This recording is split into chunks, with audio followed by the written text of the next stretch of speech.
Hello guys, pag-usapan lang natin ang breaking news. May pasabog nga naman kasi ang balita at exclusive na pinag-uusapan ngayon.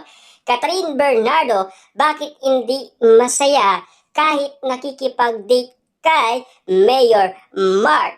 DJ pa rin ba ang mahal niya? Na alam naman natin kasi parang pinagbibigyan lang daw, 'di ba? Yun kasi ang ula ni Mamu kay Catherine Bernardo at Mayor Mark Alcala. Ito kasi ang bali-balitang nakita natin at narinig natin, lalong-lalo na ito ang nakitang bara-baraha ni Mamu kay Catherine Bernardo kung bakit pinag-uusapan si Mayor Mark Alcala. Pero wala mang ebidensya, di ba? Pero ika nga nila, pinagkakaguluhan daw. Yan kasi ang bali-balita na si Mayor Mark at Catherine Bernardo. Nagpa-picture pa daw. Pero wala naman lumabas na mga update sa atin. At lalong-lalo na si Catherine Bernardo ay pinagmamasdan.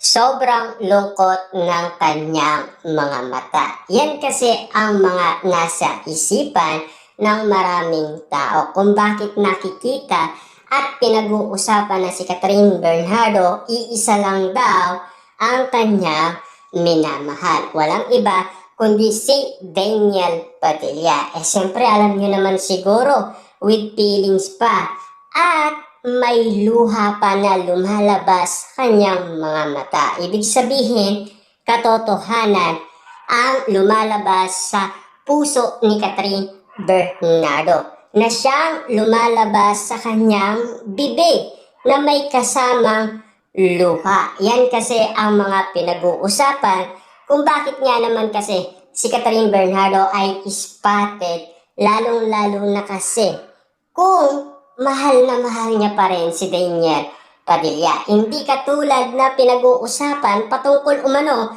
kay Catherine Bernardo at Mayor Mark Alcala. Lalong-lalo na walang resibo at ebidensya maipakita. Alam niyo naman siguro, ang mga artista ay pinagkakaguluhan yan.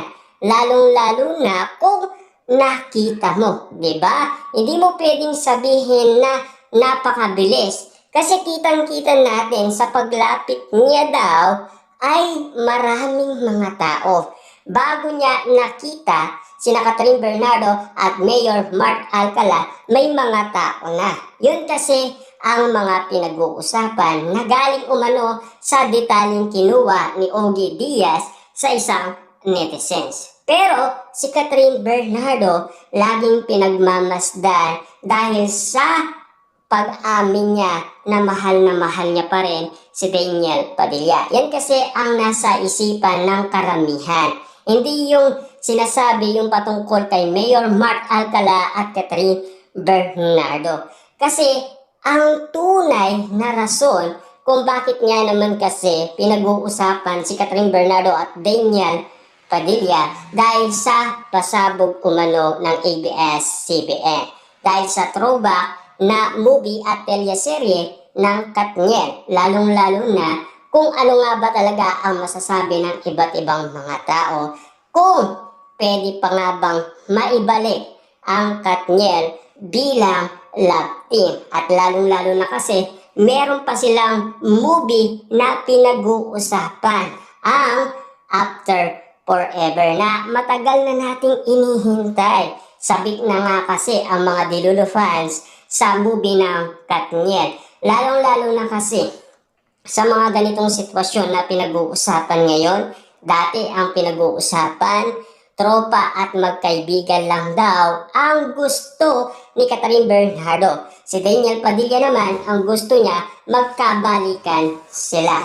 Pero ano nga ba talaga ang katotohanan sa mga pinag-uusapan? Na alam naman natin kasi si Daniel Padilla umamin din. Hindi niya matatakasan umano ang lie detector test kung ang pinag-uusapan patungkol sa kanila ni Catherine Bernardo. Nang dahil sa pinag-usapan na yun, napanood daw ni Catherine Bernardo. Ibig sabihin, sinusuportaan niya talaga si Daniel Padilla. Ibig sabihin, talagang tinitignan nila ang bawat sitwasyon na pinag-uusapan patungkol umano sa kanilang dalawa. Yan kasi ang mga spotted na pinag-uusapan ngayon patungkol kay Catherine Bernardo at Daniel Padilla. Siyempre nais lang natin linawin lahat ng mga balibalita ngayon kung ano ang masasabi ng iba't ibang mga tao patungkol sa mga nangyayaring sitwasyon patungkol kay Catherine Bernardo,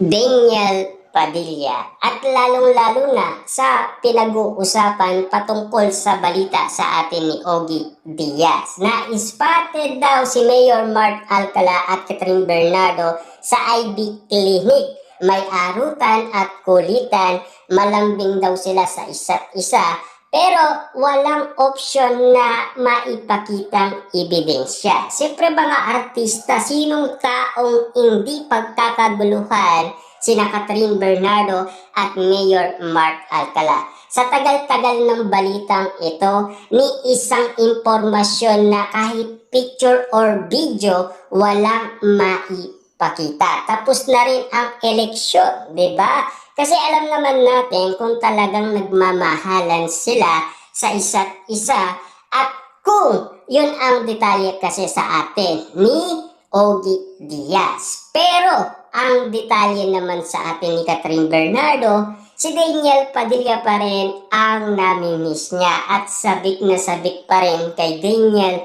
Padilla. Yan kasi ang impormasyon na galing umano kay Catherine Bernardo. Lalong-lalo na sa mga impormasyon na kumakalat ngayon na bali-balita. Siyempre gusto lang natin linawin lahat ng mga pinag-uusapan ngayon. Siyempre ang gusto lang natin dito ay magbigay ng opinyon patungkol sa kadahilanan kung sino talaga ang napupusuan ni Catherine Bernardo. Kung si Daniel Padilla pa ba at yung mga taong naliling umano kay Catherine Bernardo na madalas pag-usapan. Pero hanggang ngayon ay single pa rin si Catherine Bernardo at lalong-lalo na si Daniel Padilla. Ano ba ang sinasabi sa atin ni Ogie Diaz? Meron ng karelasyon si Catherine Bernardo. May jowa na daw siya. Pero hanggang ngayon, single na single pa rin si Catherine Bernardo.